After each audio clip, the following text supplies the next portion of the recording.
buenas tardes tengan todos. Es un gusto recibirlos nuevamente en el CIESTAM. Algunos pues, son compañeros de CIESTAM, pues no son de casa. Y los que no son de casa, siéntanse en su casa, ¿no? Bienvenidos todos. Entonces, el día de hoy vamos a iniciar, bueno, en un ratito, vamos a iniciar el segundo curso de Historia del Arte. El primer curso tuvo 6 sesiones, va a tener 8 números, va a tener 8. Entonces, estos cursos son coordinados por la maestra Melissa Díaz e impartidos por el maestro León Márquez. La verdad que el primer curso fue muy agradable, muy estimulante, porque son cursos inéditos en Chapingo. O sea, en Chapingo, ¿a quién se le ocurriría hablar de un curso de historia del arte? Pues no, entonces, inusitado. Pero aquí en el CIESTAM tratamos de hacer cosas que generalmente no se hacen. Entonces es un espacio abierto para probar, estimularnos y desarrollarnos en diferentes actividades. El primer curso, que consta de 6 sesiones, está subido en el Classroom, de tal manera que los que no no participaron en ese curso o quisieran revisarlo nuevamente, pueden acceder a ellos, a él, a través de la página de Classroom, ¿sí? A través de Google. Entonces es muy sencillo acceder. Es muy sencillo acceder. Si tienen alguna dificultad, aquí se instruye para que se dan indicaciones para cómo poderlo hacer. Les digo que es muy sencillo porque hasta yo lo hice, ¿sí? Y yo que soy pretecnológico, si yo lo hice, pues cualquiera lo puede hacer, ¿no? Y entonces, este es el curso inicial, el curso 1. Ese curso 1 trabajó desde, ¿qué sería? Octubre. Desde los homínidos, desde los primeros humanos, hasta Roma. Hasta Grecia. Hasta Grecia. Sí. Y en este curso ahora empezamos con Roma, ¿sí? De tal manera que entonces hay una continuidad. La continuidad no significa que una sesión no se pueda ver aparte o que un curso no se pueda ver aparte del otro. Seguramente vamos a poder llegar hasta 4 cursos de historia del arte o tal vez más, ¿sí? Por lo pronto así vamos a iniciar el segundo y pues sin más, bienvenidos al CIESTAM. Es un gusto recibirlos y es un gusto, un orgullo volver a tener a un excelente maestro impartiéndonos desarrollando esta actividad. Hola, buenas tardes a todos. Pues veo caras conocidas que estuvieron en el módulo anterior, veo caras que apenas veo. Coincidí con el maestro alguna vez en el comité de publicaciones. Por allá viene una compañera nueva, ¿cierto? ¿Tú? ¿Verdad? Gloria, que ya la conocí también, ya tengo mucho tiempo de conocerla. Entonces, bueno, pues aquí estamos caras conocidas, otras que yo conozco, otras que no conocemos, pero bueno, al final estamos aquí todos. Como lo dijo el maestro Campo, este curso es continuación del que se dio entre octubre y diciembre del año pasado. Ya pasó un poco el tiempo, ese es el asunto. Entonces, como hay caras nuevas y hay personas que ya estuvieron en las sesiones pasadas, vamos a hacer así como un brevísimo repaso de lo que vimos, así a una velocidad acelerada. Y también el asunto que les quiero plantear, este curso es como peculiar. Primero, pues no lo califico, o sea, y más que una cuestión de una estructura de un maestro dando clase a un grupo, pues se trata de que haya un diálogo, de que haya interés, de que participen, de que sean... Finalmente lo que quisiera es que se les haga interesante y lo valoren en la justa medida de que se les haga interesante. Entonces, pues vamos a comenzar retomando algunas cosas que vimos el curso pasado, ¿sí? Nuestra primera pregunta, que lo vimos el curso pasado, el diplomado pasado, es ¿qué es el arte? Tal vez algunos de ustedes ya tengan alguna noción de lo que es el arte, con lo que hemos visto a partir de octubre, y algunos otros nuevos tal vez quisieran participar con su concepción acerca de lo que es el arte. ¿Algún voluntario? Ay, las manos se desbordan, no puede ser. Bueno, están tímidos. Bueno, ¿qué es el arte? Hay varias acepciones del arte. Van desde la cuestión meramente manual, el arte de cortar el pasto. Hay jardineros que tienen una gran capacidad de cortar el pasto y lo hacen con todo un arte. El arte de amar de Ovidio, por ejemplo, que es una cuestión más metafísica, debo decir así. Y hay una que es el conjunto de preceptos y reglas necesarios para hacer algo, la capacidad. El arte finalmente lo que es una capacidad humana, ¿sí? A veces vemos esta cuestión de qué es lo bello, qué es lo que nos causa placer, qué es lo que podemos hacer. Y Aristóteles, el filósofo, define al arte como ars, la creación de trabajos bellos, y tecné, la técnica. Por ejemplo, aquí nuestro amigo Álvaro está haciendo unos dibujos, está haciendo una técnica con un lápiz, supongo, de grafito, Álvaro. Entonces, está creando algo a partir de una técnica, en este caso es una técnica de dibujo con un lápiz de grafito. Y Aristóteles también relacionaba el arte con la tecnología, ¿sí? O sea, hasta que crear algo nuevo, innovar, se puede hacer desde el punto de vista artístico o se puede hacer, por ejemplo, desde el punto de vista tecnológico, ¿sí? Descubrir la fisión nuclear, explorar el universo, en fin, una serie de cosas que nos permiten conocer más cosas. Y tanto para dibujar como para conocer la fisión nuclear, se tiene que tener un conjunto de conocimientos para lograrlo hacer. La estética es la rama de la filosofía que estudia el arte. Aristóteles también, me estoy basando mucho en Aristóteles, hay una concepción que él tenía que es que la belleza es armónica. ¿Qué es lo armónico? ¿Sí? Una de las primeras nociones de lo que podría ser armónico es la simetría. La simetría la encontramos en la naturaleza. Nuestros rostros son simétricos, más o menos. Hay unos que tienen el ojo chueco, otros que, etcétera, etcétera, ¿no? Este es, por ejemplo, una radiografía de un Nautilus y vemos una simetría radial que se llama, ¿no? Esto tiene que ver con el crecimiento del organismo a lo largo de su vida. Y en algún momento creo que les platiqué de cómo era este crecimiento en proporciones áureas, se los platiqué el año pasado. Lo vamos a ver más a profundidad también en este diplomado, ¿sí? Cómo hay una cierta relación entre la matemática y el arte también, que puede ser una relación natural o una relación creada por el hombre. Pero bueno, digamos que uno de los conceptos de lo armonioso es la simetría. Les decía, el arte es una actividad eminentemente humana. De repente vemos estas noticias en la tele o en el internet. El elefante que pintó un cuadro, el monito que pintó un cuadro.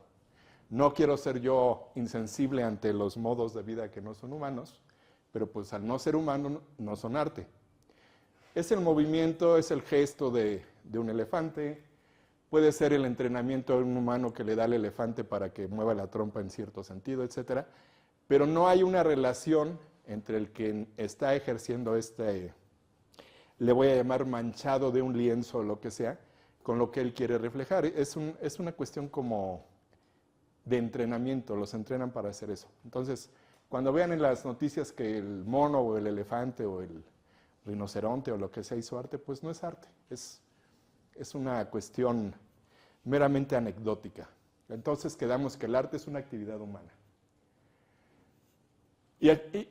Y tenemos aquí la pregunta, ¿cuándo surge el arte? Si es de los humanos, el arte surge cuando surge la humanidad. Pero ¿cuándo surge la humanidad?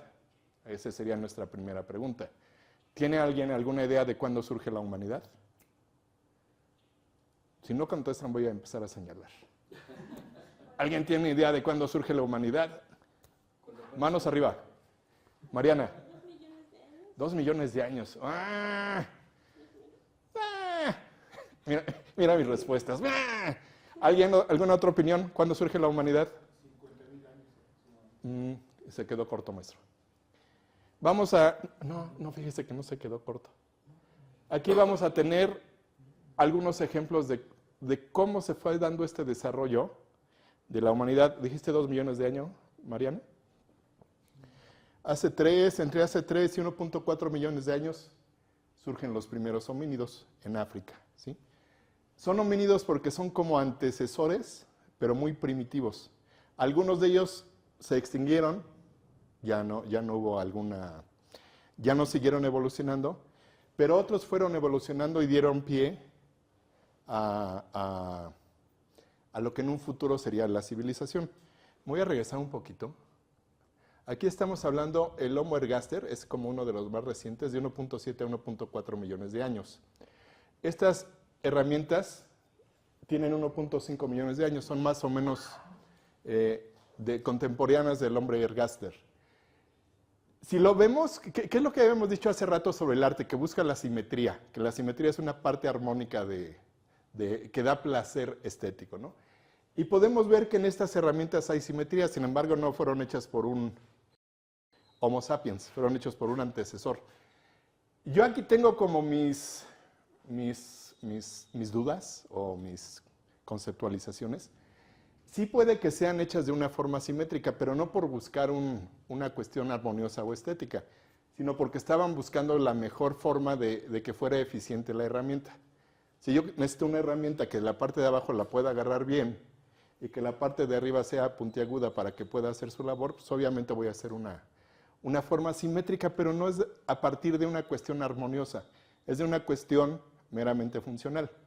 Que sea armoniosa o que la veamos armoniosa nosotros después de millones de años, pues es otra consecuencia de esto, ¿no?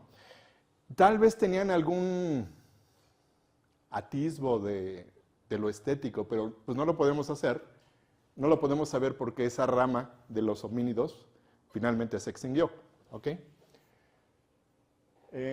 Aquí estamos hablando 280.000, 250.000 antes del presente. Empezamos a ver ya una representación estas son como representaciones muy primitivas de cuerpos humanos, ¿sí? Y llegamos al Pleistoceno medio. Esto está muy sintetizado porque si se acuerdan cuando lo vimos el año pasado era como muy desarrollado, pero bueno. Hace 600.000 años surge el Homo heidelbergensis, en Heidelberg se descubrió, en Alemania.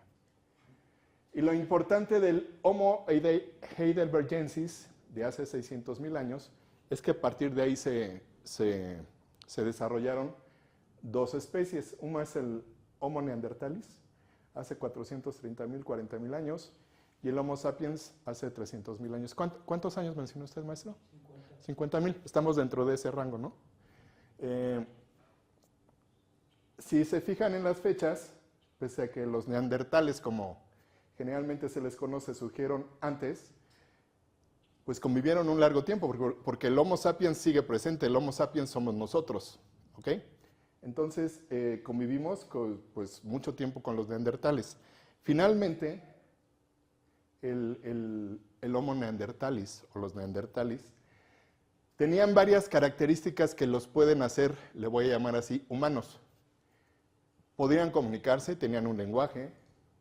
Este análisis de este hueso que se encuentra en la base de la garganta, se han hecho análisis y se ve que sí pudieron haber articulado sonidos, y si pudieron haber articulado sonidos, por lo tanto pudieron haber tenido un lenguaje hablado, por ejemplo, ¿no?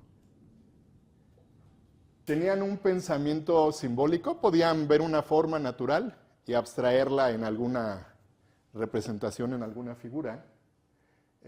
Y algo importante, por ejemplo, este es un hueso tallado, pero no tiene una función, no es una herramienta como las herramientas de piedra que vimos anteriormente.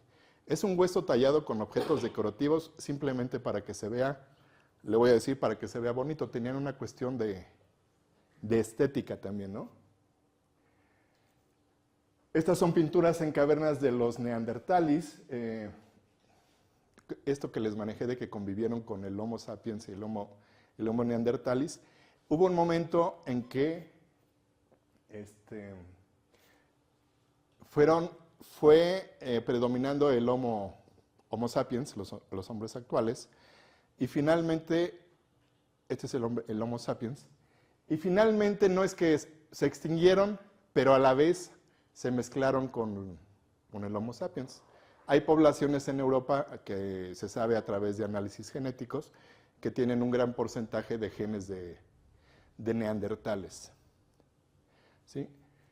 Este mapa es interesante y se los quise poner porque porque aquí lo que quiero mostrar, en la parte esta verde, África, es donde surgen los homínidos primitivos o los homínidos tempranos. En la parte roja es donde surge el Homo sapiens. Y el hombre neandertalis se ven en la parte verde olivo clara de arriba, cuáles fueron sus zonas de habitar. El Homo sapiens surge en África, todos tenemos un antepasado africano, porque ha cambiado por factores climáticos, por factores genéticos, por muchas cosas, ya no somos como con el fenotipo de la gente que aún habita en África. Pero lo interesante de aquí es que surgen hace más o menos 200.000, 300.000 años, y lo que hacen es que empiezan a hacer migraciones, ¿sí? O sea, tiene el hombre, el Homo sapiens como un espíritu de vagar, le voy a decir así. Empiezan a salir de África en diferentes oleadas, o sea, no lo hacen todo linealmente. Surgen, se van, de hecho los neandertales también salieron, de hecho algunos homínidos primitivos también salieron, se extinguieron. Pero la cuestión con los Homo sapiens, con el Homo sapiens, es que empezó a migrar y permaneció y pobló prácticamente todo el mundo. O sea, si ven, de África se van hacia Europa, hacia el norte de Europa, hacia Asia Menor, hacia Asia, hacia lo que es ahorita Rusia, cruzan el estrecho de Bering para llegar a América, cruzan por las islas acá del Pacífico para llegar a Oceanía. Entonces se extienden, no muy rápidamente, pero finalmente se extienden la especie Homo sapiens por todo el planeta. Y el Homo sapiens empieza a... ¿Sí funciona eso? Sí, es de la doctora. Empieza realmente a lo que es ya hacer arte, ¿sí? ¿Qué es el arte? Esta pregunta la hago siempre, me gusta, porque una vez me la hizo un profesor en la universidad, y yo les preguntaría, ¿qué es el arte? ¿Alguien quiere decirlo?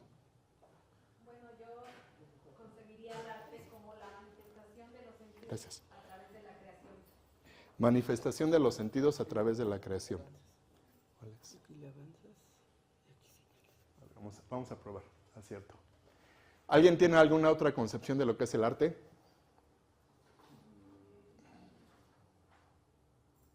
Es una pregunta difícil y tiene una... Les voy a decir lo que nos dijo el maestro en la universidad. ¿Qué es el arte cuando tienes frío? No sé. Nos dijo un chiste malo, lo siento mucho. El arte es cuando tienes frío, pues sí. No, digo, si hay discusiones filosóficas que han durado siglos sobre lo que es el arte, pues le salí con un mal chiste, lo siento. Pero el arte es una manifestación humana, es una búsqueda estética, es una manera creativa de ver el mundo, pero también es importante que es una forma de que el hombre, la humanidad, perdón, luego se me salen estas cosas de lenguaje no inclusivo, no se lo manejo mucho, de que la humanidad busca su espacio en el universo. ¿Cómo buscamos nuestro espacio en el universo? Digo, dejando huella. ¿Quién dijo dejando huella? Mariana, eso es bueno. Pero también ubicándonos, ¿no? O sea, lo tratamos de hacer por medio de las matemáticas, por medio de la astronomía, por medio del arte, por medio de la filosofía, cuestionándonos qué hacemos en este mundo. Y es una de las formas de ubicarnos en el universo. Bueno, entonces estábamos hablando del arte primitivo. Sí. Yo creo que esa concepción de que busca su espacio en el universo es un poco ya más contemporánea. Ajá. No creo que esa persona haya buscado el afán de dejar su espacio, sino que simplemente está reflejando algo que él vivió, que no reflejó. ¿Para qué? Pues quién sabe. Porque a lo mejor nada más pues porque le llama la atención, todos vemos algo que le llama la atención y lo escribimos. Pero dudo que en este tiempo incluso se usa mucho, es que dejar nuestra presencia en el universo, pues es cosa de pensarse, ¿no? Ahorita déjeme ver eso porque creo que esta es una muestra que estuve haciendo como para recordar lo que vimos la vez pasada, pero ahorita retomo ese punto, maestro, que es interesante, de cómo son las representaciones. Vemos cómo van evolucionando, vemos las formas que cambian de acuerdo a la cultura, cambian de acuerdo a la época. Vemos estas cuestiones de representaciones animales. Platicamos mucho tiempo sobre esta cuestión de cómo el artista primitivo pudo hacer por ejemplo, en el caso del bisonte, cómo nos lo muestra el bisonte acicalándose con su propio hocico, y lo vimos contra una fotografía, de hecho, ¿no? Y hace prácticamente el mismo movimiento. Pero son chiquitos, ¿no?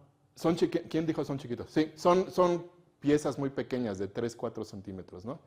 Esta pieza también como que nos maravilló mucho de cómo con una línea puede dar esta sensación de que el bisonte, a través de la anchura de la línea, tiene volumen y etcétera, y está hecho hace 39,000 años, por ejemplo, ¿no? Esto es lo que le iba a decir, maestro. Sí podríamos creer, que de hecho todavía no se descubre muy bien qué función tenían las pinturas rupestres, por ejemplo, o las figuras. Algunos dicen que son representaciones como para propiciar la caza, ¿no? O sea, en un acto de magia pinto una caverna con un bisonte o con un toro o con una jirafa o con lo que sea, esperando que ese acto de magia, lo digo magia mágico en el sentido de magia primitiva, me permita acceder al bisonte y lo pueda cazar cuando yo salga de casa. Podría haber el sentido contrario. Fui a cazar un bisonte, entonces representé la escena del bisonte que yo cazé. Hay una cuestión, esto de los mitogramas es interesante. ¿Qué son los mitogramas? El cómo se narran los mitos, cómo se narra. Y los mitos generalmente tienen que ver, los mitos en general, sea un mito griego, sea un mito, el del quinto sol, por ejemplo, aquí en México. ¿Qué nos está explicando el mito del quinto sol, por ejemplo? ¿Cómo se creó el hombre, no?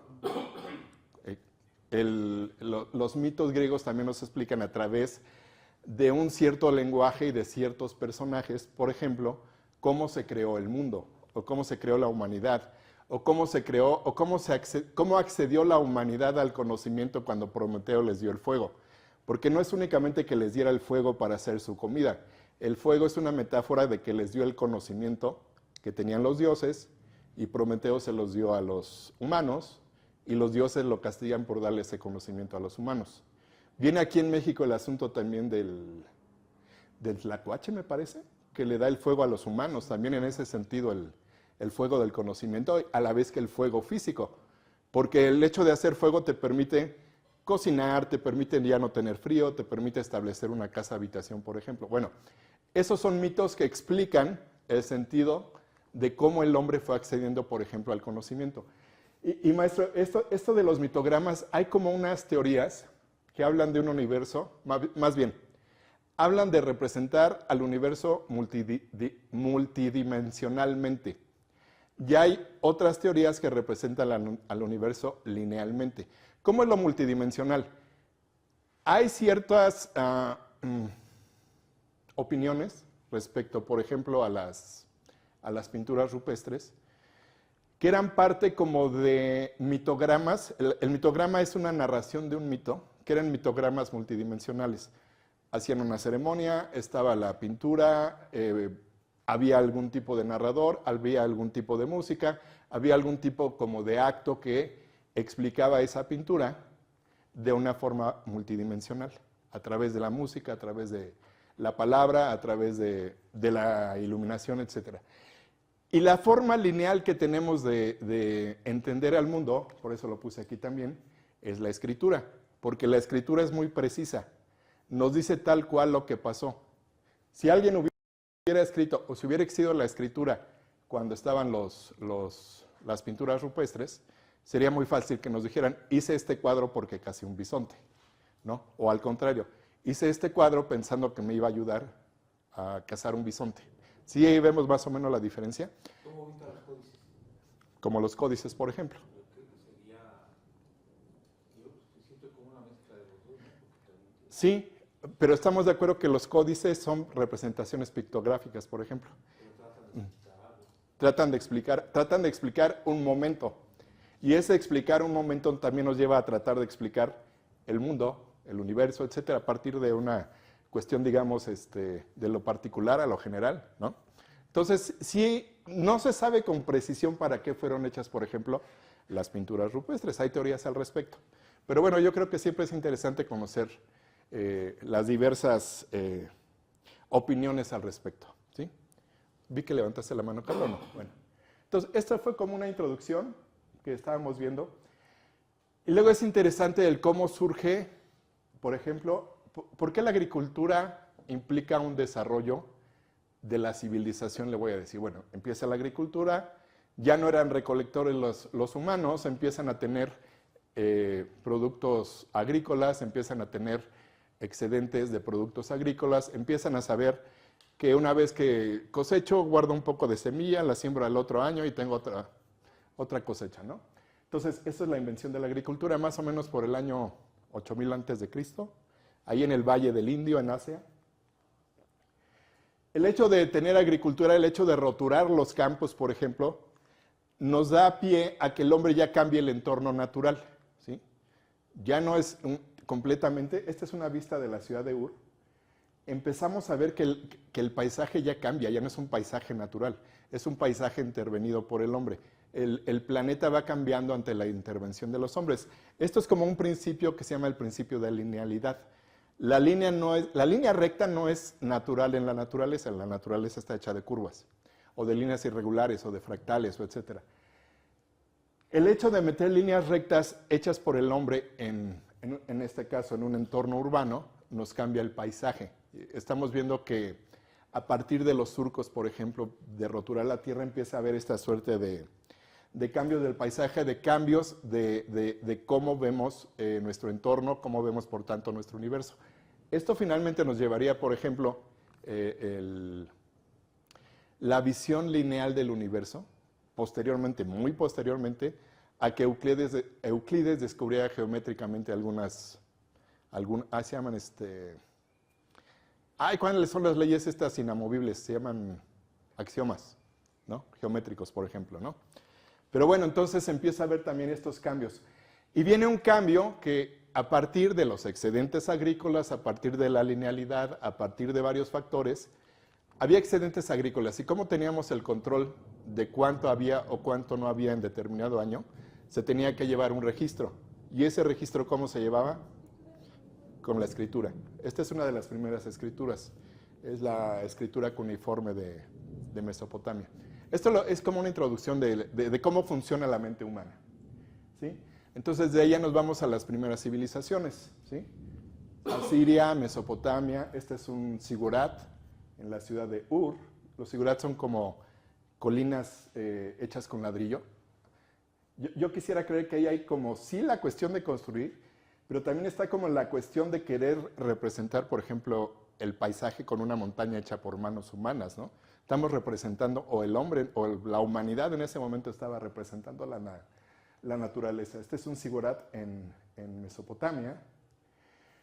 Este es el famoso tapiz de Ur, donde se ve los habitantes de Ur, cómo llevan, este es un pedacito nada más, es una cosa muy descriptiva, llevan animales, llevan productos agrícolas, llevan ya objetos manufacturados como alfombras y tapices para hacer este tipo de intercambio comerciales, que nos da a entender que ya había otro tipo de relaciones no tan naturales entre los diversos grupos humanos que habitaban el planeta.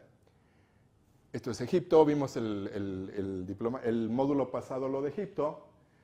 Vemos cómo hay esta cuestión de representar cuestiones que le quiero llamar alegóricas. Esto es una esfinge, un cuerpo de león, una cara de humano. O sea, el pensamiento simbólico del hombre se sigue desarrollando.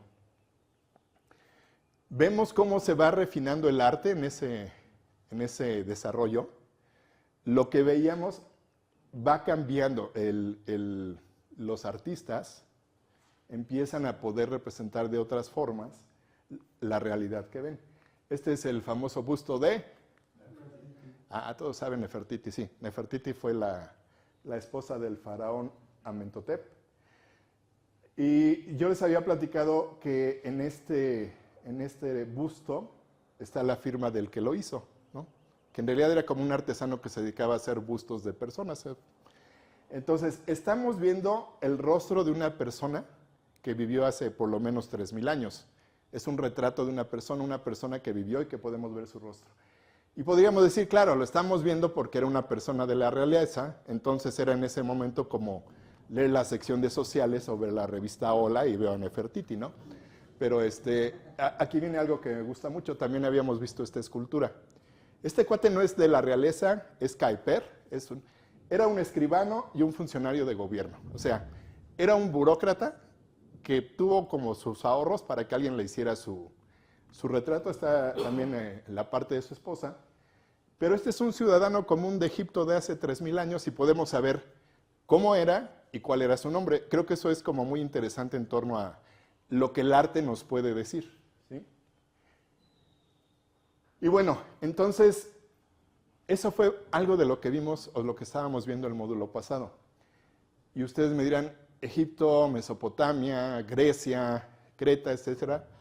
¿Por qué nos centramos en lo que llamaríamos ahora el mundo occidental? ¿No? ¿Esto apunta?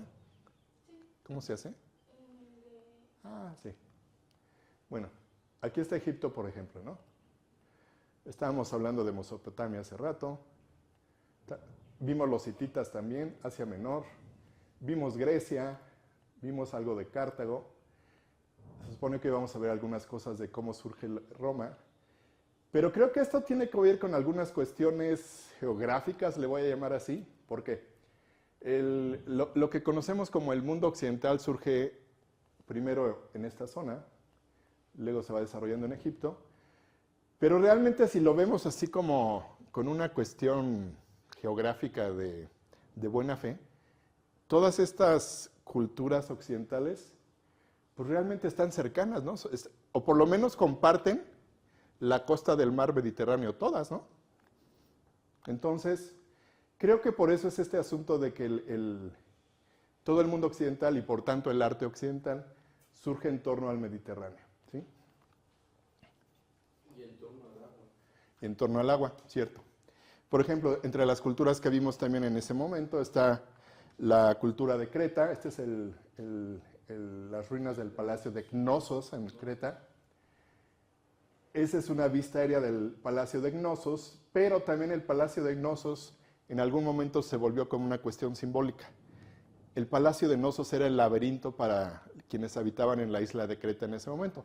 Entonces, nos vamos de una cuestión puramente arquitectónica a una cuestión simbólica de que el palacio del rey de Knossos era el laberinto donde habitaba el Minotauro, ¿sí? Eso ya es una cuestión de mito también, ¿no? O sea, en el palacio del rey de Knossos estaba el laberinto donde habitaba el Minotauro, al que había que darle de comer, creo que cada año 11 doncellas y jóvenes como sacrificios humanos, hasta que llega Teseo y dice voy a eliminar al Minotauro, se mete al laberinto con un hilito y una antorcha, la antorcha para iluminarse y el hilito para no perderse en el laberinto, y finalmente mata al Minotauro y libera a la ciudad de Creta. Estas son representaciones también de murales en Creta, como bien lo dijo el maestro Toski. Tiene mucho que ver con el mar, todas estas ondas, todos estos colores, porque evidentemente vivían en un entorno marítimo, ¿sí? Esto lo estoy haciendo rápido porque ya lo vimos el año pasado. Vemos diferentes formas de representación, una representación realista, una representación abstracta. Esta es de las Islas Cícladas, que son unas islas que están al norte de Creta, que son más o menos contemporáneas. Pero vean, si en Creta hacían representaciones realistas más o menos en esa época, en las Islas Cícladas hacían más o menos en esa misma época representaciones abstractas, ¿sí? Entonces, esto es de las Cícladas también. Esto es de Micenas. Micenas era una ciudad en Grecia, anterior a lo que conocemos como la cultura griega clásica, y les había narrado, por ejemplo, que la famosa Ilíada y la famosa Odisea habían sucedido como si estuviéramos hablando nosotros de la época de Cristo, en el año 0, 2000 años antes de que surgieran estas civilizaciones. Y esta es una representación de una máscara que se decía que era el rey de Agamenón, el rey de Micenas, ¿sí? Y esto ya son las primeras cuestiones que vemos de arte griego, es el arte griego arcaico. Les había platicado también de estas figuras, el koiros y la koire, que eran representaciones ideales de jóvenes. Dentro del arte arcaico también teníamos las representaciones de personajes mitológicos. Una cuestión que se desarrolló en Grecia fue lo de las proporciones, o sea, en la Grecia clásica, porque Grecia también tuvo un periodo largo de desarrollo, en la Grecia clásica, que es como en el 300 antes de Cristo, la cuestión matemática llevó a que se vieran las proporciones perfectas dentro del cuerpo humano. Evidentemente no todos tenemos esas proporciones, algunos son más cabezones, algunos tenemos las piernas cortas, etcétera, lo que sea. Pero para los griegos la representación ideal del cuerpo humano se baseaba en ciertas proporciones matemáticas, ¿no? Entonces, vimos también varios periodos en la cultura griega. Habíamos visto el periodo arcaico, el periodo clásico, con estas representaciones, que no todo, por ejemplo, es la escultura. Hay escultura integrada a la arquitectura, por ejemplo, las cariátides. ¿Sí? Aquí están esas mismas cariátides integradas a un templo. ¿Sí? Este templo creo que es el Erectón en Atenas. Este es el Partenón. Entonces vemos cómo los griegos desarrollaron la escultura, la arquitectura. Esto que habíamos visto, pero me voy a regresar, por ejemplo, las fachadas de los templos griegos estaban basadas en la sección áurea que habíamos platicado hace rato de las matemáticas. Este ya es un periodo posterior al arte clásico griego, es al arte helenístico. Es cuando Grecia se empieza a expandir por todo el mundo. Y lo que se trataba de que era hacer ya representaciones no idealizadas, sino representaciones, por ejemplo, con movimiento, ¿no? Eran como la ostentación de la maestría de que pueda hacer una escultura de mármol, que el drapeado de la tela se ve como tela que está colgando en la vida real, o que el movimiento de la serpiente o el movimiento de los músculos es lo más exagerado posible para ver cómo yo, artista, puedo dominar el arte y puedo dominar un material como el mármol, ¿sí? Y esta expansión de Grecia se da sobre todo con Alejandro Magno. Alejandro Magno era de estas polis de Grecia, que a veces tenemos como ciertas ideas preconcebidas de lo que es una cultura. Cuando decimos Grecia, pues nos imaginamos los templos, las esculturas, la democracia, las polis, etc. Vimos la película de los espartanos, que los griegos se unen para mandar a la goma a los persas, etc. Pero en la vida real no era tan así. O sea, se peleaban los espartanos con los atenienses. Y los atenienses se caían gordos con los corintios. Y todos consideraban a los de Micenas como los más retrasados de Grecia. Decían, estos son unos bárbaros, ¿no? O sea, había conflictos en Grecia, aunque aparentemente pues, puede sonar muy bonito la Grecia que quisiéramos conocer como todo clásico, ¿no?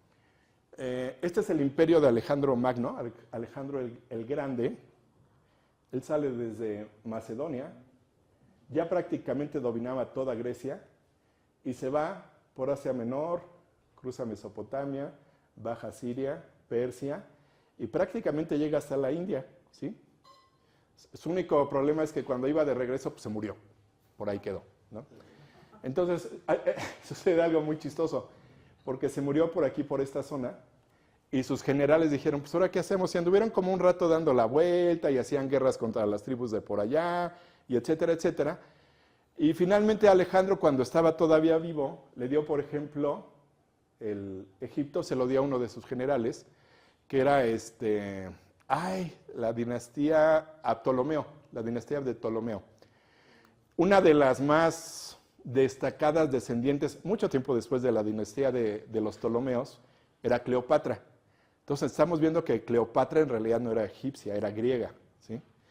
Y aquí, por ejemplo, a otro de sus generales, a Seleuso, le dio esta zona y ahí empezó la dinastía de los Seleucidas, que eran unos reyes griegos en Asia, por ejemplo, ¿no? Entonces, eso nos da cuenta de la gran capacidad de expansión que tuvo Grecia en su momento, aparte de marítima, por tierra, ¿sí?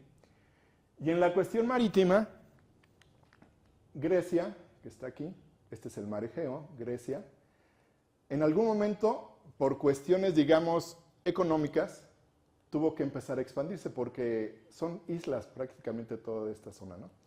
Entonces se empezó a expandir hacia la península italiana. Primero hacia Sicilia, que es esto, luego hacia el sur de la península italiana, y esta zona se llamó la Magna Grecia. Eran colonias griegas en la península italiana, pero también se expandió hacia Asia Menor. Aquí podemos ver ciudades griegas que creeríamos que están en Grecia, y no, están en Asia Menor. Mileto, Rodas, Efeso, aquí es Troya, que era una ciudad del Asia Menor, pero que no era griega. Entonces hubo una expansión hacia ambos lados, hacia el oriente y hacia el occidente de Grecia. Aquí tenemos también Aquí está, por ejemplo, el Peloponeso. Ay, perdón. Ya la regué, espérenme. Ahí está. Había diversas regiones en Grecia, el Ática, el Peloponesio, Tesalia. Por aquí estaba Macedonia, que todos los de acá decían que eran los nacos de Grecia, ¿no? Esos son como de Monterrey, yo creo que decían, o algo así, ¿no? No hay nadie de Monterrey aquí, no, ¿verdad? Espero no. Bueno, no diré Monterrey, voy a decir otro. Ya, no me hagan caso. Entonces estos eran, pero sin embargo, de aquí salió Alejandro y conquistó todo esto para acá. Asia Menor, Grecia como tal, y entonces empiezan a expandirse hacia la península, que en ese momento todavía no se llamaba Italia. Pero bueno, empiezan a tener colonias en Sicilia, en el sur de Grecia. Pero hay que decir que en Italia, o en la península italiana, o en la bota italiana, ya había tribus indígenas, o sea, tribus que eran de ahí. Que si a esa nos vamos, en realidad no hay tribus indígenas, porque todos venimos de África. Nadie es oriundo de su propia tierra, sino que llevan mucho tiempo establecidos ahí, ¿no? Les quería señalar eso. Y una de estas regiones es Etruria. Y ahorita les voy a platicar de Etruria. En Etruria vivieron los etruscos, que era una de las poblaciones indígenas de la bota italiana. Había otras, ¿no? Los etruscos, los licios, etcétera, etcétera. Pero ¿por qué vamos a hablar de Etruria? Porque es una de las culturas antecesoras o que fundamentan lo que posteriormente nosotros conocemos como Roma, ¿sí? Entonces, me voy a regresar un poquito porque quiero decirles otra cosa. Les había platicado también que no todo sucede como que acabó Egipto, entonces siguió el imperio hitita. Y luego acabó el imperio hitita y luego nos fuimos a Grecia. No, o sea, todos convivieron más o menos en un periodo muy largo de tiempo. Hubo algunos que tenían una decadencia en algún momento, otros resurgían en otro momento, surgieron los hititas, surgieron los griegos, los persas atacaron Grecia. O sea, no veamos esto como una cuestión lineal de que uno sustituye al otro, porque les acabo de comentar que los Ptolomeos todavía reinaron en Egipto como 3000 años después de que estaban las dinastías de los faraones, ¿sí? Pero bueno, esto es para explicar que la historia de la cultura y por lo tanto del arte a veces sucede simultáneamente y por lo tanto hay muchas influencias de unas culturas con otras. Y ahorita vamos a empezar a ver eso. Estábamos hablando de Etruria, donde se desarrolló la cultura de los etruscos, ¿sí? Aquí, por ejemplo, vemos una figurita de un sátiro bailando. Yo podría decir, bueno, es una... Si yo no supiera que es una figura etrusca, ¿de dónde pensarían que es? Yo diría, pues es una figurilla griega, ¿no? Tiene toda la escuela de la... Es la época todavía de la época arcaica griega, es una región relativamente cercana, pero tienen como ciertas características propias, ¿no? El tipo de figura, el tipo de vaciado, el tipo de personajes. Recordemos también que los dioses cambian de nombre según la región, ¿sí? Lo que en un lado es Venus, en otro es Afrodita y en otro es Ishtar, por ejemplo, ¿no? Pero es la misma diosa de la fertilidad. Cambiaba de acuerdo a la región y la conocían porque había rutas comerciales, había comercio, había guerras, porque también la guerra es una forma de tener relaciones culturales con otras regiones, ¿no? Le ganas y aceptas a sus dioses o pierdes y te imponen un dios y se va haciendo una mezcolanza de cultura. Bueno, en Etruria, que es la cultura etrusca, empieza a haber este tipo de arte. Aquí también yo haría una cuestión. Este es un balsamarium. ¿Qué creen que es un balsamarium? ¿Un depósito de bálsamo? Más o menos, ¿sí vas por ahí? Ahorita, ¿como qué lo podríamos equiparar? ¿Un incenciario? No. Algo así como más común, sobre todo para las mujeres, y ya me estoy viendo sexista. Una bolsa para... Una bolsa para maquillaje. Es un... Sí, es un bálsamo, para una crema que te pones o una cuestión. O sea, realmente este es un estuche de maquillaje. Pero lo importante no es que sea un estuche de maquillaje, es que el estuche de maquillaje tiene una cierta intención estética de buscar la belleza, por ejemplo, ¿no? Estos son implementos de un ejército. son las grebas. Las grebas son estas cosas que servían para proteger las piernas y un casco, ¿sí? También habíamos visto cuando vimos la cultura griega. Acuérdense que estamos hablando de 400. Mientras esto estaba en la cultura etrusca, en el 400 era la época clásica de Grecia, por ejemplo. Convivían al mismo tiempo. Por ejemplo, los griegos consideraban a los etruscos. Los etruscos eran muy buenos navegantes. Y entre los griegos, los mejores navegantes eran los atenienses. La imagen que tenemos, por ejemplo, de los espartanos, de que eran muy valientes, sí eran muy valientes, pero no tenían naves, no les gustaba navegar. Los atenienses sí, los corintios sí. Los etruscos eran buenos navegantes, sin embargo, los griegos consideraban a los etruscos como piratas prácticamente, o sea, despectivamente para ellos eran piratas. Eran comerciantes y pues de repente se enfrentaban con otro barco y pues combatían y pues, en ese combate pues se volaban un poco de mercancía y la vendían, pero eso no quiere decir que fueran piratas. Pero sí eran un poco piratas, pero bueno, es otra cosa. Entonces, estos son implementos de guerra, tienen una cuestión utilitaria, pero siempre buscan, siempre buscan la cuestión de hacerlos bellos, ¿no? Mediante la decoración, mediante la proporción, mediante el vaciado, etcétera, ¿no? Entonces, estas son estatuillas de guerreros etruscos, y como pueden ver, tienen una forma muy particular, ¿sí? ¿Qué les llamaría la atención de estas formas, por ejemplo? Lo alargado, lo delgado, incluso el caballo es como, incluso el caballo es como muy estilizado. Estamos hablando de una cuestión que no es meramente representacional, ¿sí? Estamos hablando de una cuestión que es simbólica. Porque como habíamos visto con los egipcios, en su momento cuando vimos los egipcios, siempre nos sorprende ver que podían dibujar cuerpos humanos, pero sin embargo el ojo no lo ponían de lado, sino lo ponían viendo al frente. Y no es que no pudieran dibujar un ojo de lado, es que lo querían representar como el ojo simbólico que siempre te está viendo del faraón, por decir algo, ¿no? Entonces, no es que los etruscos no pudieran hacer una escultura con las proporciones naturales de un guerrero o un caballo, sino que ellos lo querían hacer así, para representar lo simbólico. Esto es una sirena también de la cultura etrusca, y aquí me voy a permitir hacer algunos apuntes que se me hacen, a mí en lo personal, interesantes. Cuando decimos sirena, ¿en qué pensamos? Mar. ¿Qué más? ¿Quién dijo pescado? Pescado, sí. ¿Qué más? Mitad pescado, mitad mujer. ¿Qué más? Ajá, ok. Y sin embargo, aquí vemos una sirena que no es una sirena que tiene como una cola de pescado, ¿no? Vemos una sirena que es como una mujer con cuerpo de ave y con alas, que nos rompe nuestra concepción de lo que pensamos que es una sirena. Y es que aquí nos vamos a una cuestión de que las sirenas y en general todas las criaturas marinas, acordémonos que estamos en el Mediterráneo, todos están rodeados de mar, ¿no? Entonces el mar es muy importante para todos, en términos económicos, en términos de comercio, en términos de alimentación, en términos de que los griegos, los atenienses eran buenos navegantes, los etruscos eran buenos navegantes. Entonces el mar es muy importante para ellos, entonces las criaturas marítimas son muy importantes para ellos.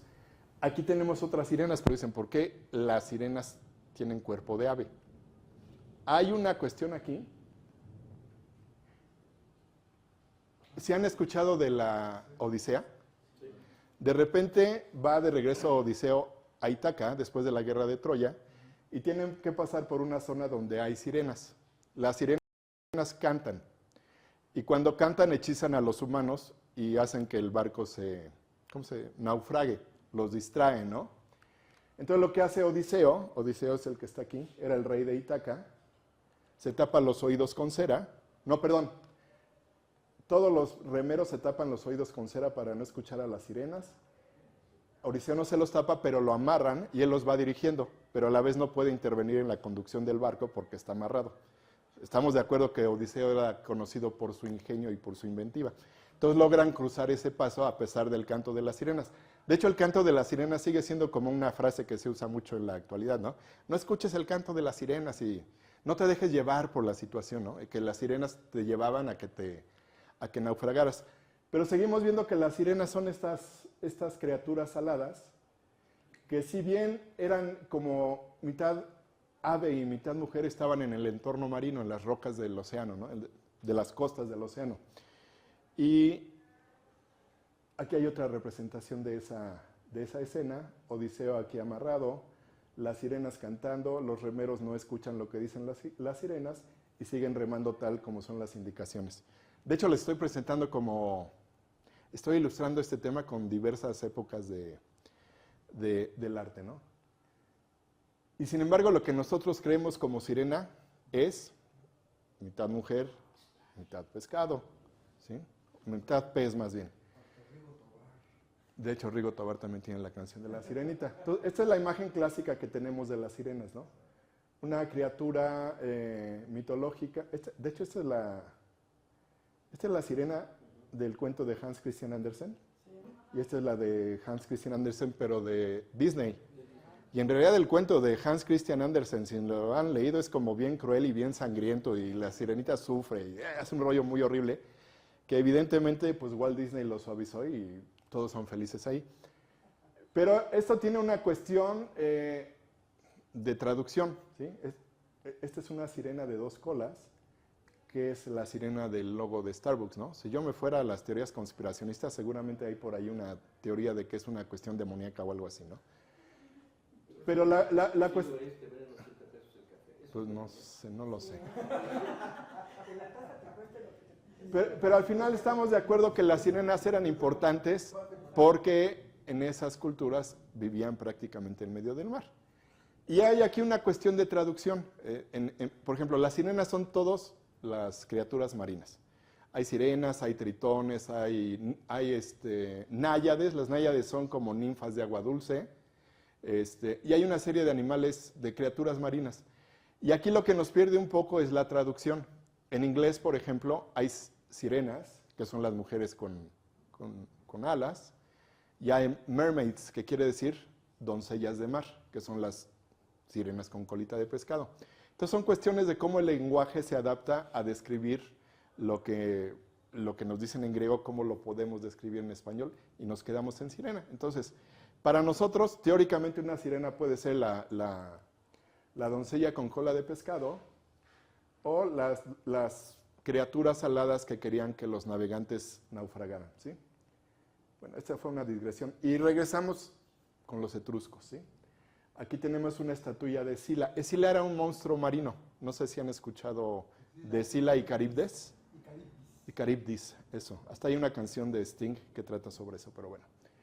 En esta cuestión de lo marítimo, del océano, de que era su medio de transporte, de vida, etcétera, existían varias criaturas que causaban los naufragios, etcétera. Estábamos hablando de las sirenas, ahora estamos hablando de Escila, que también era una criatura marina. Aquí tenemos una representación en bronce de Escila, y aquí tenemos una representación en una... ¿cómo se llaman estos? En arcilla, pero en un relieve de terracota, ¿sí? Este es mucho más parecido al logo de Starbucks. Digo, también siempre hay que estar presentes que todos nuestros referentes simbólicos tienen como que una historia atrás. O sea, yo no sé si ustedes habían pensado que el logo de Starbucks tiene que estar o está relacionado con las sirenas de la Grecia clásica, por ejemplo, ¿no? Pero bueno, siempre hay como referentes simbólicos en todo esto de los... Pero esta sirena además tiene alas. Sí, es que esta es como una mezcla de la sirena alada, de hecho es Escila también, que era como un monstruo, con las alas, y es la que hacía que los navegantes naufragaran, ¿no? Ajá. Y de hecho tiene 2 colas de pescado, ¿sí? Ajá. Bueno, y en esto del arte, bueno, ya acabé mi digresión sobre las sirenas, que a mí se me hizo interesante, y seguimos con lo del arte etrusco. No únicamente había estatuillas de bronce, había representaciones, retratos, le voy a decir así, de las personas o de las deidades que eran parte de su vida cotidiana. Hay una característica que me voy a adelantar un poquito, que me gusta o que es interesante de la cultura etrusca. Tenían un lenguaje escrito, ¿sí? Se ha podido descifrar algunas cosas del lenguaje escrito, pero nadie sabe cómo sonaba ese lenguaje escrito porque esa cultura se integró tanto con la romana que se perdió. Entonces sabemos cómo sonaba el latín, por ejemplo, sabemos cómo sonaba el griego, sabemos cómo sonaba el sumerio antiguo, por ejemplo, pero no sabemos cómo sonaba el etrusco. Eso es algo interesante, pero sabemos que tenían una comunicación escrita. Perdón por adelantarme. Entonces seguimos viendo esta cuestión de salud, del arte etrusco. Etruria era esa zona que les estaba platicando en la península italiana. Tenían su escritura. Y algo que tenían que era muy interesante también era que tenían como esta cuestión de los ritos funerarios muy, muy marcados. Era una parte muy importante de su vida, todo lo funerario. Y tenían necrópolis. Necrópolis, pues yo creo que todos sabemos más o menos qué significa una necrópolis. Es como las necrópolis que había en Egipto. Eran sitios, no ciudades tal cuales, pero sitios grandes, perdón, donde había tumbas. Eran ciudades con tumbas. Y se han descubierto varias necrópolis en la región donde se desarrolló la cultura etrusca, pero no les he dicho que eso es más o menos lo que ahora se conoce como Toscana en Italia, que es un poco al noreste de Italia. Bueno, nomás como referencia. Entonces han encontrado este tipo de tumbas en diversas necrópolis de la cultura etrusca. Esta se conoce como la tumba de los leopardos. Y en esta cuestión, tal vez yo lo pudiera relacionar un poco con esto del Día de los Muertos, de que se ve cómo vivía, más bien aquí creemos que el muerto regresa y come. Y en las tumbas nos ponían la vida cotidiana del personaje que habían, o el personaje de las familias que habían sepultado. Entonces se les da el nombre a estas tumbas de acuerdo en este caso a un elemento decorativo, que son los leopardos. Esta es la tumba de los leopardos en la necrópolis de Monterossi, en Lacio. Son detalles de la tumba de los leopardos. La pintura mural, como lo hemos visto, viene desde civilizaciones muy antiguas. Estamos hablando aquí del 450 a.C., es la época clásica en Grecia. Entonces, vemos cómo hacían sus decoraciones para sus lugares funerarios. Esta sigue siendo la tumba de los leopardos. Vemos en esta cotidianidad, vemos que hay músicos, vemos que hay bailarines, vemos que hay gente comiendo, etc. Supongo yo que era también para que el muerto se acordara de lo que había vivido, ¿no? O sea, si despertaba y veía a los murales, decía, pues de lo que me estoy perdiendo, ¿no? Esta es la tumba de los toros. Esta tiene como una característica así medio extraña, les voy a decir. No extraña, porque habíamos platicado el módulo pasado que para los griegos toda la cuestión sexual y todo este asunto era como muy común, ¿no? ¿Sí lo dijimos? ¿Sí se acuerdan? Sí. Y si se fijan aquí en la tumba de los toros, tenemos así como unas escenas sexuales, ¿no? ¿Sí ya vieron? Sí, o sea, entonces esta parte del sexo para las culturas del Mediterráneo era como una cuestión muy natural, que incluso después de la muerte lo podían recordar a través de estos murales, ¿no? Obviamente pues ya están así, son muy antiguos, están desgastados. Se le llama por esto la tumba de los toros.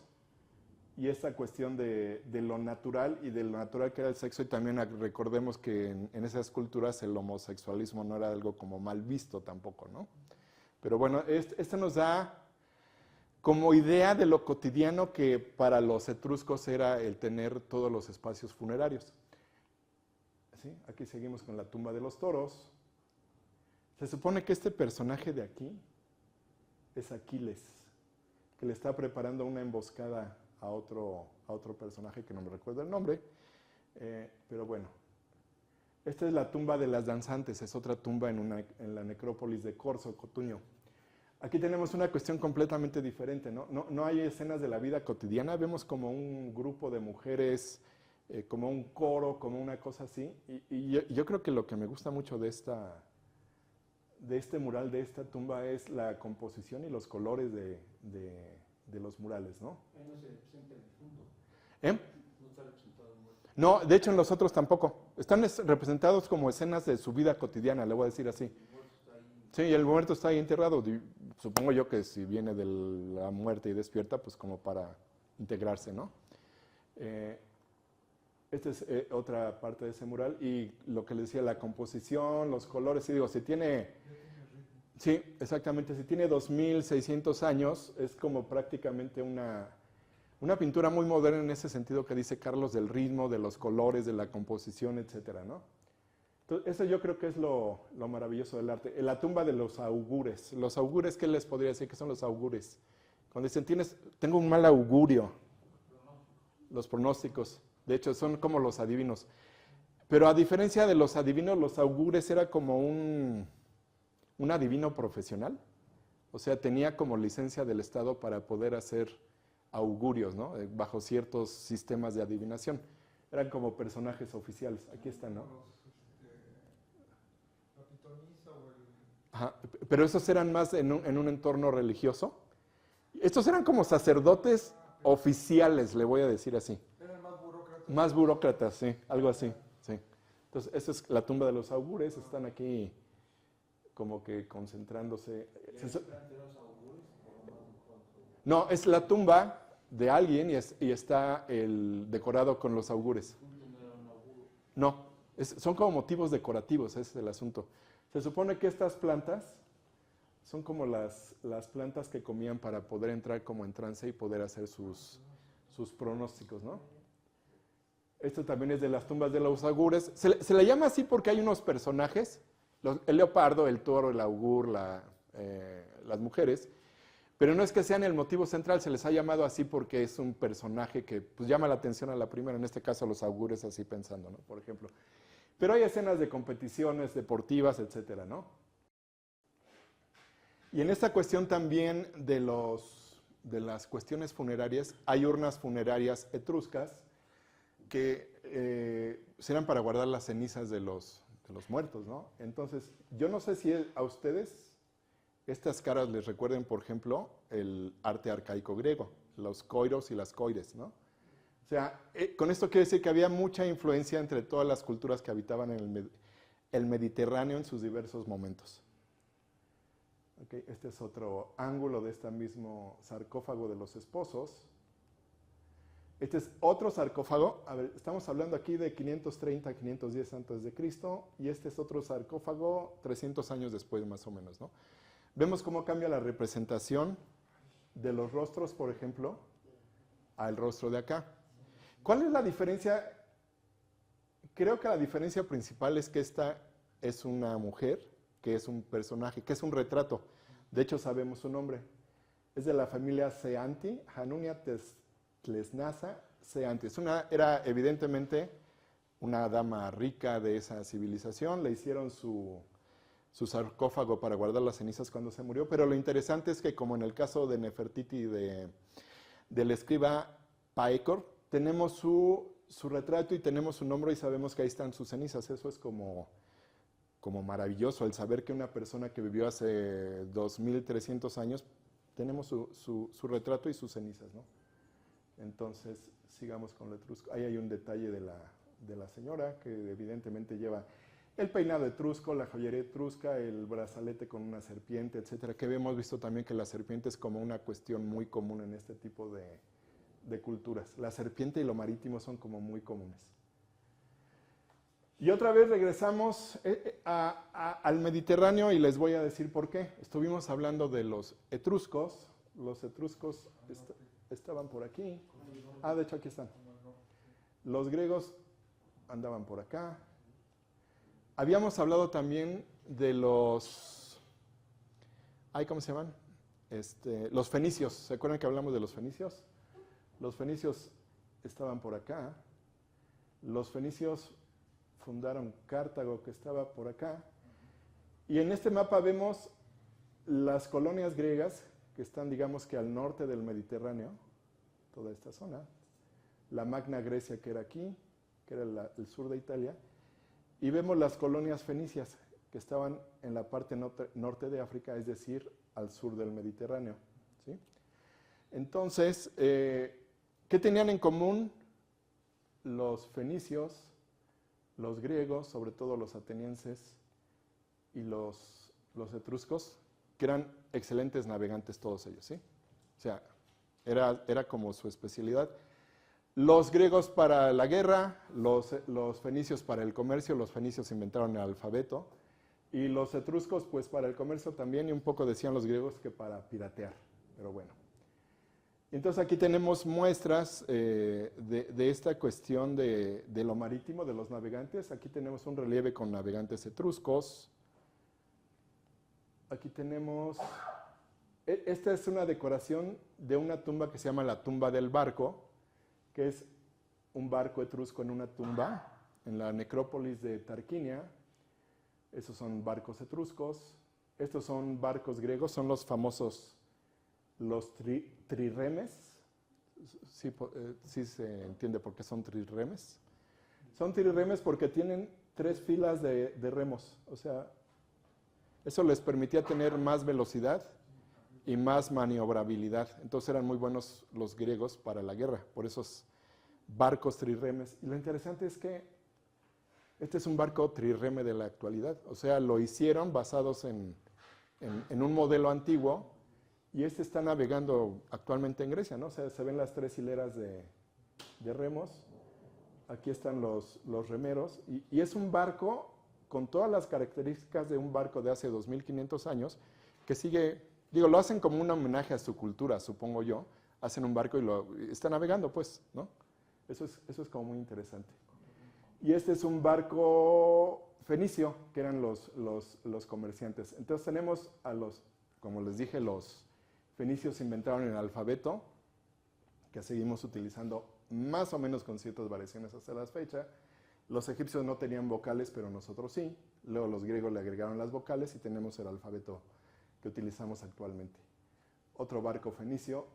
Entonces tenemos 3 pueblos navegantes y tenemos Cartago. Cartago era la ciudad que estaba al norte de África, que habían fundado los fenicios.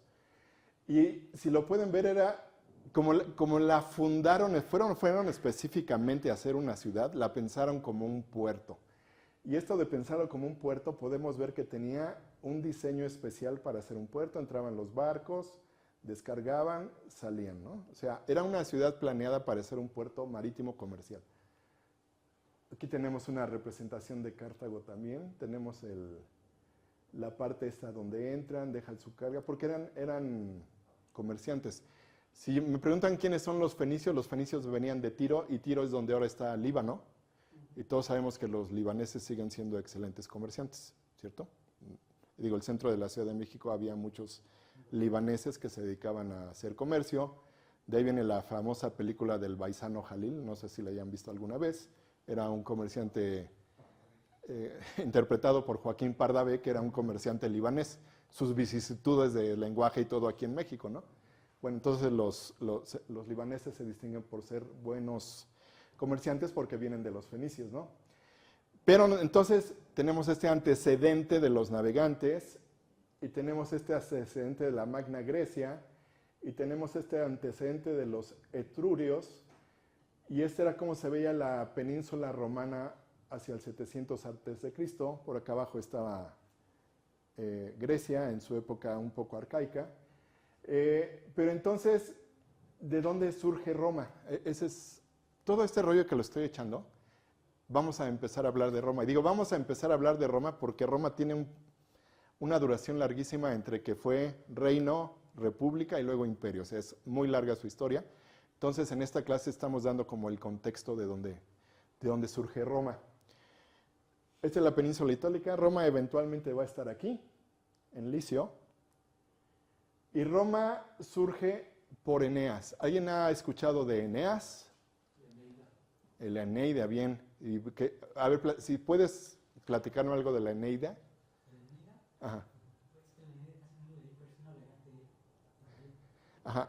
La Eneida fue cuando se pelearon los troyanos con los griegos. Ajá. Al perder los Troyanos. Los griegos que salen dirigidos por Eneas, la Eneida de eso trata, y se van a fundar Roma. Exactamente. Para hablar de Eneas tenemos que remontarnos a la guerra de Troya. La guerra de Troya había sucedido 2000 años antes de la época clásica de Grecia. Entonces, Eneas era de una nación al norte de Troya que apoyaba a los troyanos. De hecho, Eneas era sobrino de Príamo, el rey de Troya. Entonces, cuando los griegos vencen a los troyanos, pues los pocos sobrevivientes de los troyanos salen huyendo. Pero ¿quién es Eneas? Eneas es un héroe troyano, Aquí lo vemos en su posición de héroe dándole en la torre a Turnus, que esa es otra historia posterior. Pero Eneas era un troyano y su historia se narra en la Eneida de Virgilio, como bien dijiste, Uciel. La escribió Virgilio y una de las traducciones más famosas la hizo Aníbal Caro, que era un erudito italiano. ¿Sí? La Eneida narra el viaje de Eneas desde que sale de Troya hasta que funda Roma, en ese largo viaje que hace por diversas zonas del mar Mediterráneo hasta que funda Roma. ¿Y por qué Eneas era especial? A ver, Eneas, para empezar, era semidivino, ¿sí? Su papá era, aquí está, Anquises, pero su mamá era Afrodita, o sea, no tenía cualquier mamá. Anquises y Afrodita habían tenido ahí como, pues, un encuentro, un affair, como le quieran ustedes decir, y tuvieron a Eneas, por lo tanto, Eneas era semidivino, ¿sí? Esta imagen de Eneas huyendo de Roma, cargando a su padre Anquises, con su mujer Creusa y su hijo Ascanio, que anda por acá, es como una imagen que ha sido representada muchas veces. O sea, el hombre que huye de una ciudad que ya ha sido destruida. El cariño filial de Eneas que lleva cargando a su anciano padre porque el padre ya no puede caminar y va con su familia, su esposa y su hijo y su antepasado.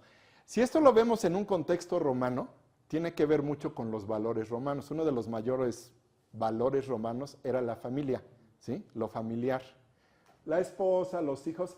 Y otro valor romano era el linaje, de quién descendías, ¿sí? Entonces, Eneas está cuidando su linaje, lleva a su padre cuidándolo para que no se muera en el asalto a Troya. Aquí en estas partes estoy poniendo más o menos las referencias de lo que es el cuadro. ¿Por qué? Porque estos temas son como muy socorridos para pintores o para artistas muy posteriores a la época en la que sucedieron estas historias. Estamos hablando de que Federico Barocci hizo este cuadro casi en 1600, ¿sí? De una cuestión mitológica que había sucedido 3000 años antes por lo menos, ¿no? Entonces Eneas sale de Troya, en la salida lo hieren, lo cura Lápix, que es su médico, que también era uno de los pocos que logró escapar de Troya. Y como vemos, Afrodita como que siempre lo está cuidando. Afrodita es su mamá. Entonces, digamos que Eneas lleva las de ganar porque tiene una mamá que es una diosa, ¿no? En la Ilíada se narra todo este asunto desde que sale Eneas de Troya, todo su viaje por el Mediterráneo, visita todos estos lugares. En cada uno de estos lugares le sucede algún tipo de aventura. Por ejemplo, aquí hay un lugar aquí, en Etna. En Etna lucha con los cíclopes, por ejemplo. Es parte de la aventura de Eneas. Pero una parte muy importante es cuando llega a Cartago. Habíamos dicho que Cartago era una ciudad fenicia. Según la mitología, Cartago sí la fundaron los fenicios, pero en la mitología la fundó Dido, que era la reina de Cartago. Llegó a una zona aquí al norte de África y fundó la ciudad. Estamos de acuerdo que es como interesante que se reconozca como fundadora de la ciudad a una mujer, a Dido, ¿sí? O sea, no es tan común que una mujer sea la heroína de la historia, pero en el caso este sí lo es. Bueno, luego de estar en Cartago, sigue su viaje, y finalmente llega a Italia y se instala en Litium. Posteriormente, Litium va a pasar a ser Roma, ¿sí? Pero bueno, me estoy adelantando un poco la historia. Pero la historia de Cartago, de la reina Dido y de Eneas, también ha dado lugar a que existan muchas obras artísticas con ese tema, ¿sí? Por ejemplo, aquí hay un cuadro de 1776 en el que Eneas llega a Cartago y conoce a la reina Dido. Si esto lo vemos como con una cuestión narrativa de película o telenovela, lo vamos a ir viendo acá. Es más, les voy a ir preguntando.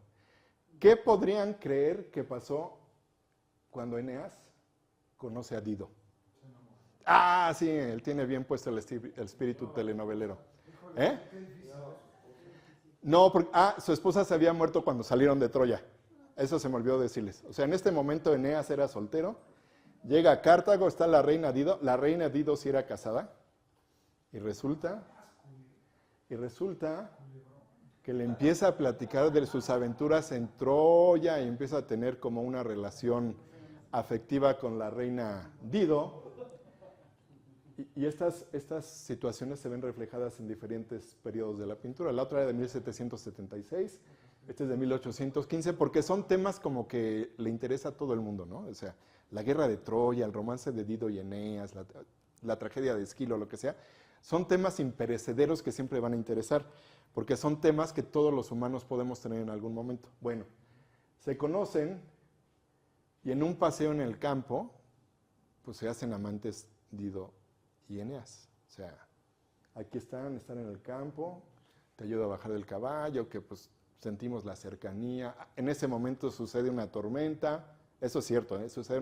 De acuerdo a la Eneida, sucede una tormenta y se van a refugiar a una cueva, y pues aquí ponemos puntos suspensivos para que nadie piense mal. Y total que tienen una relación de lo que ahora se llama afectivo-emocional, Dido y Eneas.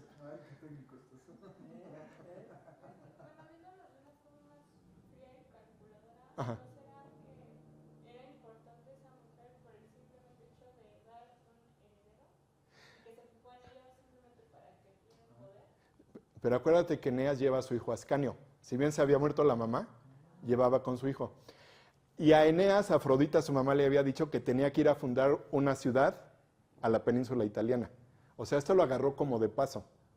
¿Sí? Él tenía como objetivo dar la vuelta por el Mediterráneo, por Cartago, y llegar a la parte media de Italia y fundar una ciudad.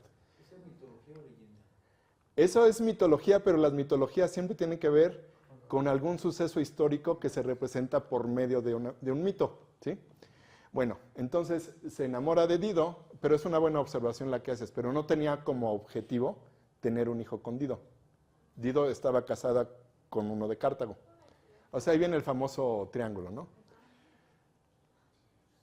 Pero recordemos lo que les acabo de decir. Eneas tenía una misión, que era ir a fundar una ciudad, que le dijo a Afrodita, tienes que ir a fundar una ciudad a la península italiana. Y entonces, en un sueño que tiene, se le aparece Hermes. Hermes era el mensajero de los dioses. Se le aparece Hermes y le dice, pues mira, puede que la estés pasando muy bien aquí en Cartago con Dido, pero recuerda que tú tienes una misión que tienes que cumplir, ¿sí? ¿Ok? Sí, es como una telenovela, si se fijan, ¿no? O sea, sí. Y entonces, Eneas, pues tiene que partir, se despide de Dido, aquí está Eneas, y dice, pues, lo nuestro fue bello mientras duró, pero ya no puede ser. Tengo que seguir con mi viaje. ¿Sí? Hay una canción, ¿no?, de Álvaro Carrillo que se llama Seguiré mi viaje, por cierto. Ok, entonces, Eneas se va con sus sobrevivientes troyanos a seguir su viaje para hacer lo que le había dicho a Afrodita. Esta es otra representación. O sea, si hay una representación de 1735, que estamos hablando del barroco, hay una representación del siglo XV, que estamos hablando ya de la Edad Media, por ejemplo, y los personajes y el estilo son muy diferentes entre uno y otro. Pero aquí está Dido llorando y aquí está Eneas que se va. ¿Sí? Me preguntarán por qué tienen turbante. Pues no lo sé. Porque había influencia del Islam, porque había recuperación del arte islámico que los monjes cristianos empezaban a recuperar, etcétera, etcétera. Pero el mismo mito lo siguen representando en diversas formas, ¿no?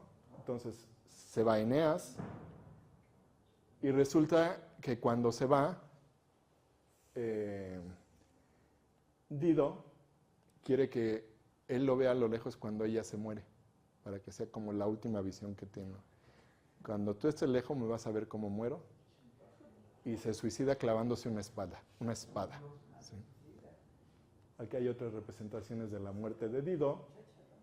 Ya se clavó aquí está la espada. Pero vean cómo cambian los periodos pictóricos. Aquí es una cuestión del barroco italiano. Y aquí es una cuestión como del neoclasicismo inglés. Joshua Reynolds es inglés, pero nos está narrando lo mismo de diferentes formas y en diferentes estilos y en diferentes técnicas, pero es la misma historia. Entonces, Dido se suicida y Eneas sigue su viaje. Sigue su viaje hasta que llega a Latium. Llega aquí a las playas de Latium, ya en la península italiana. Aquí tenemos un relieve en mármol de Eneas y su hijo Ascanio llegando a Latium. Este es un relieve mucho más moderno, de 150 a.C.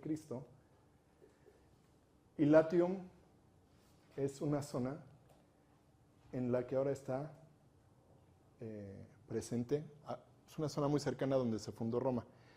La siguiente clase vamos a ver cómo es la relación entre Eneas, Latium y Roma, ¿sí? Entonces, toda la fundación de Roma tiene que ver con este viaje mitológico de Eneas hacia la península italiana.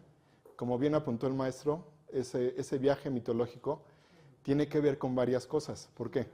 Si lo analizamos desde el punto de vista de lo que se sentían los romanos, ya les comenté, el linaje familiar, la responsabilidad con la familia.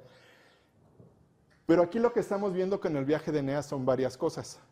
Una, los romanos se consideran a sí mismos descendientes de uno de los héroes de Troya, Eneas, ¿sí?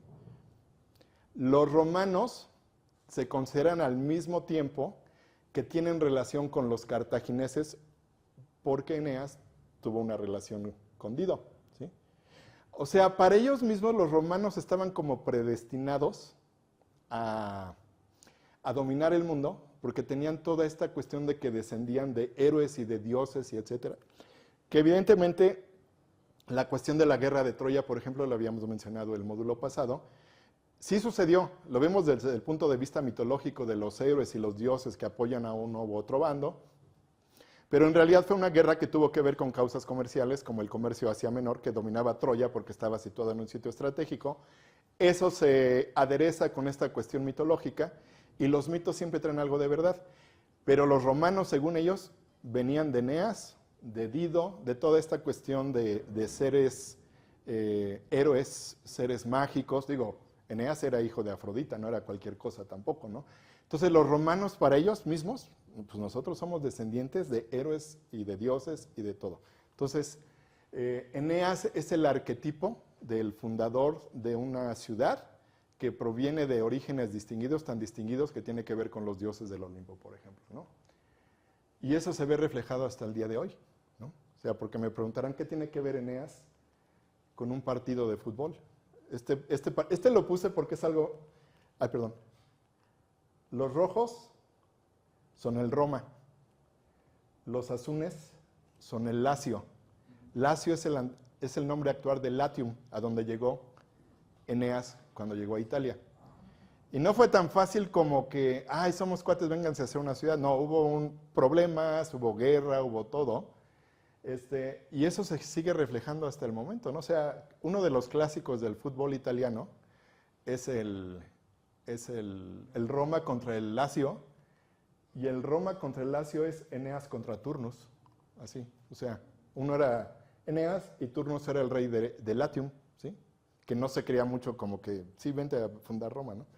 Pero bueno, esto lo menciono porque finalmente todos estos mitos que tienen miles de años de antigüedad se ven reflejados hasta el momento presente, ¿sí? Entonces, aquí tenemos, aquí tenemos el escudo del Club de Fútbol de Roma y tiene la famosa imagen que, ¿sí saben qué significa? Se llama la loba capitolina.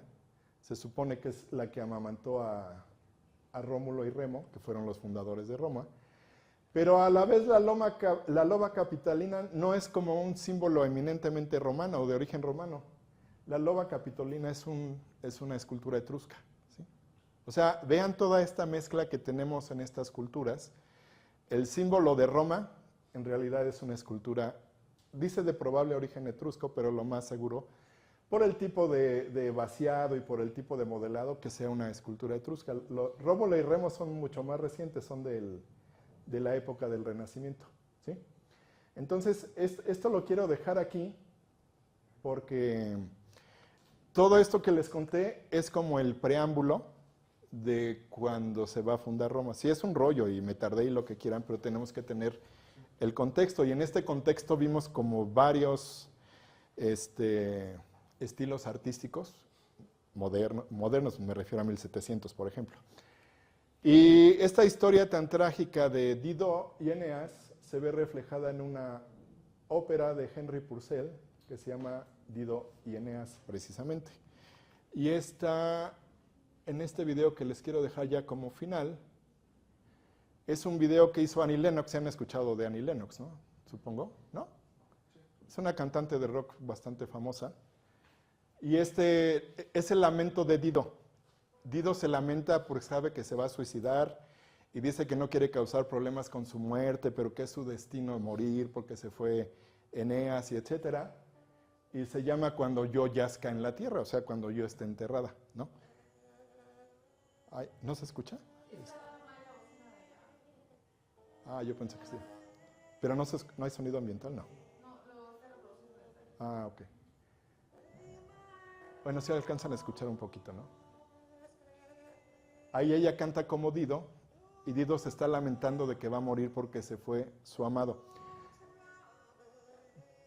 Pero en este video, tal como lo interpreta Annie Lennox, ella le da el sentido de que Dido es la tierra, y se lamenta de que va a morir la tierra por el cambio climático y por la falta de agua. Entonces, si escuchan la melodía es como muy triste, no sé si alcanzan a percibir esa tristeza.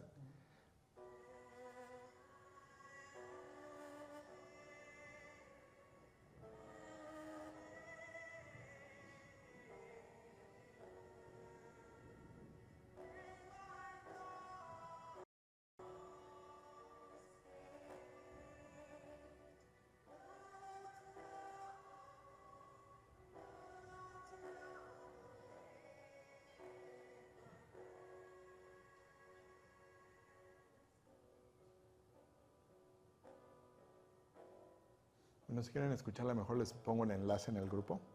Y la escuchan. De hecho, les quiero poner varias interpretaciones de esa aria, porque hay desde las muy clásicas, esta que es como de Annie Lennox, a mí lo que me gusta mucho de esa aria es que paradójicamente es muy triste, ¿no? O sea, así como que te llega el sentimiento de que la Dido se va a morir, y no se va a morir únicamente de una muerte natural.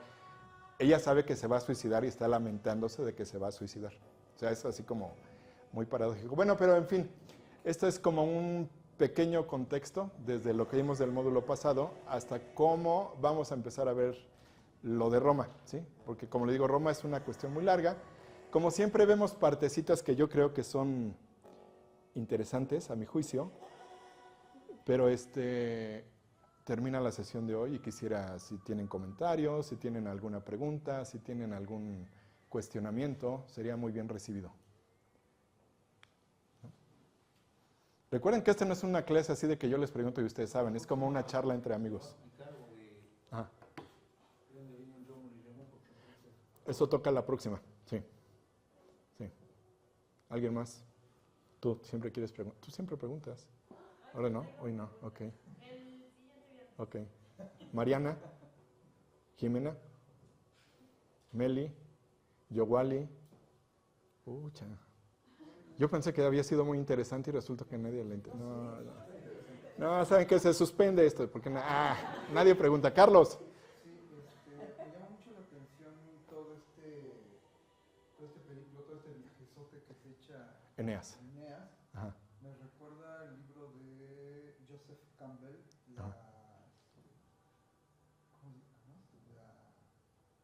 la ruta el viaje del héroe o algo así, la ruta del héroe, que es una cosa que es un rollo, un viajezote que tiene que pasar por varias pruebas, ¿no? Y tiene encomendado, eso así como, y también me lo recuerda el mito de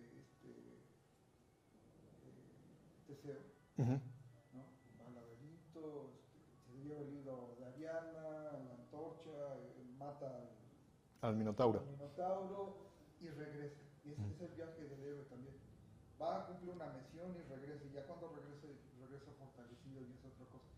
Y Eneas también viene de una lucha, hace un viajezote, va adquiriendo experiencia, pero también es como ir recolectando cosas que le dan fundamento para lo que va a ser posterior. Que tiene un objetivo, de hecho. Exacto, Ajá. que tiene un objetivo, entonces tiene una tarea al final, ¿no? Tiene que pasar por un periplo y por una serie de pruebas y si lo logra, sí va a cumplir la meta, ¿no? Ujú. Es muy parecido, ¿no? Eso lo describe Joseph Campbell. Sí. Esto del viaje del héroe es como es un arquetipo, ¿no? El viaje de alguien que tiene que cumplir una misión y para cumplir esa misión tiene que pasar por ciertas vicisitudes y luego cumplirlo. Y se ve reflejado. La Odisea, por ejemplo, es el viaje del héroe.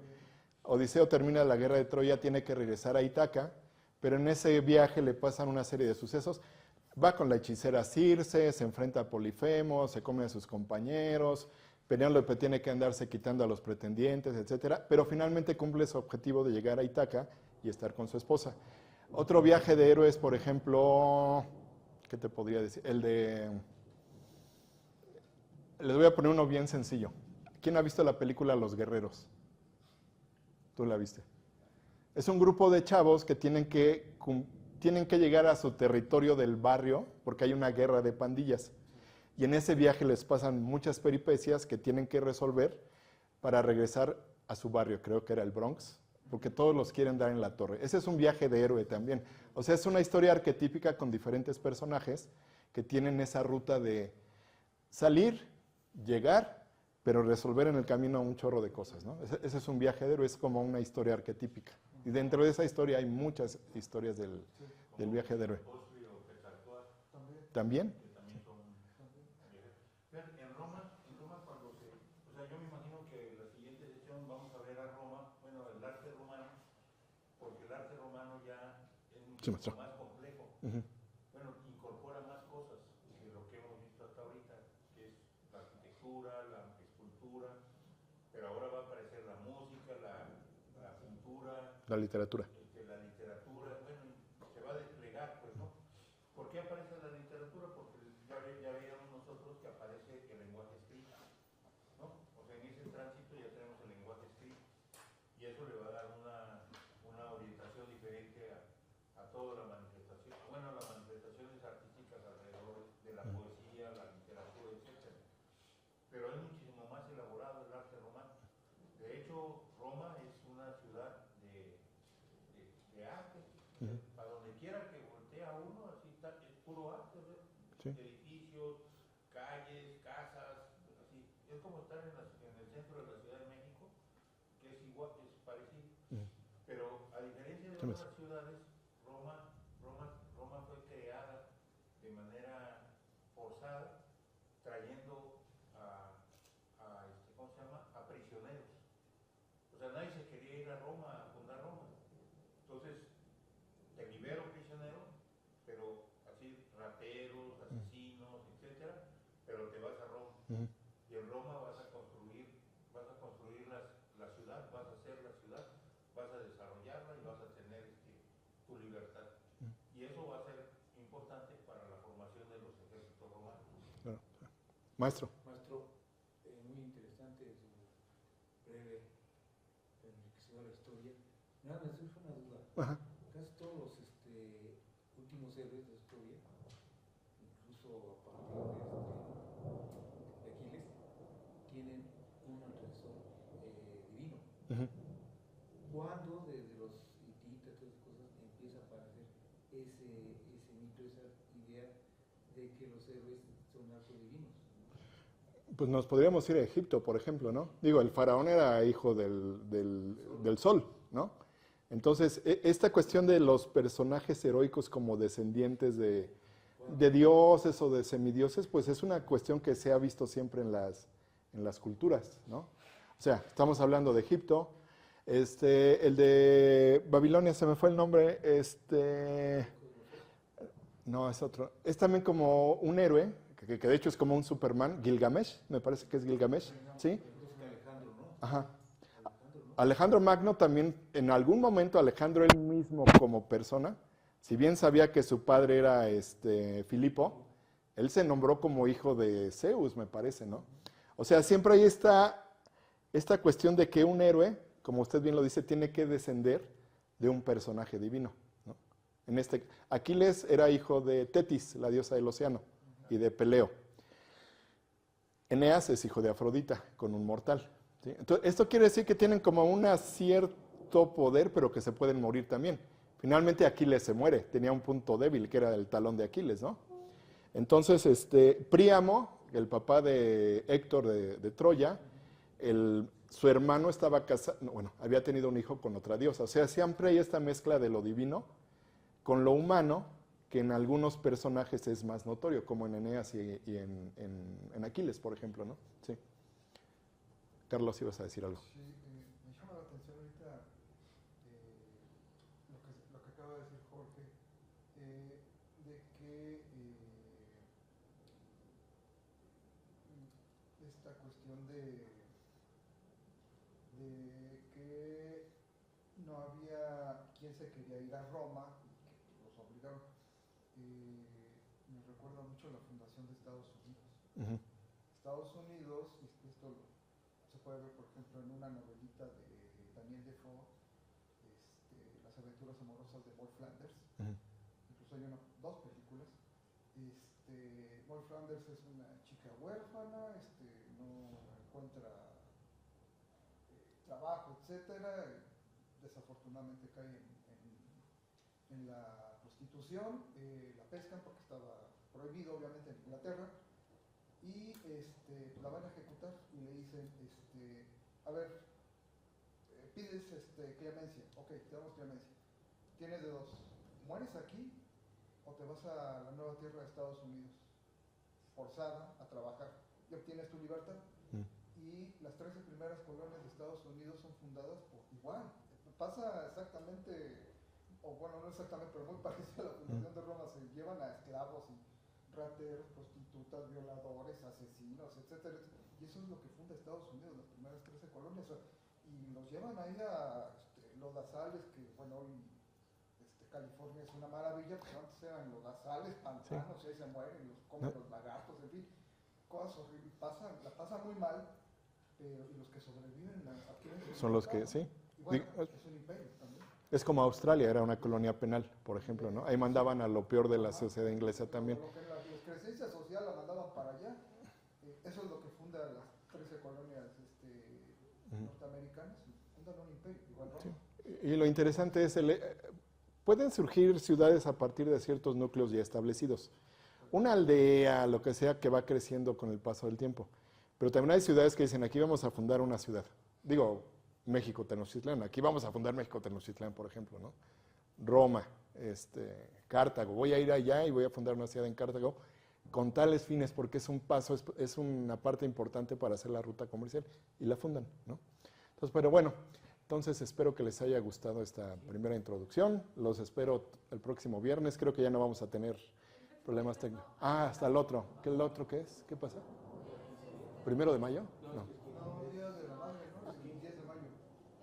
10 de mayo. Ah, es 10 de mayo. Bueno, en 2 semanas entonces. Mientras, la tarea es que lean los 6 tomos de la Eneida y los digan en latín por lo menos. 2 páginas cada uno. Exacto. Bueno, muchas gracias por haber venido. Aquí nos seguimos viendo y qué bueno, qué bueno. Gracias.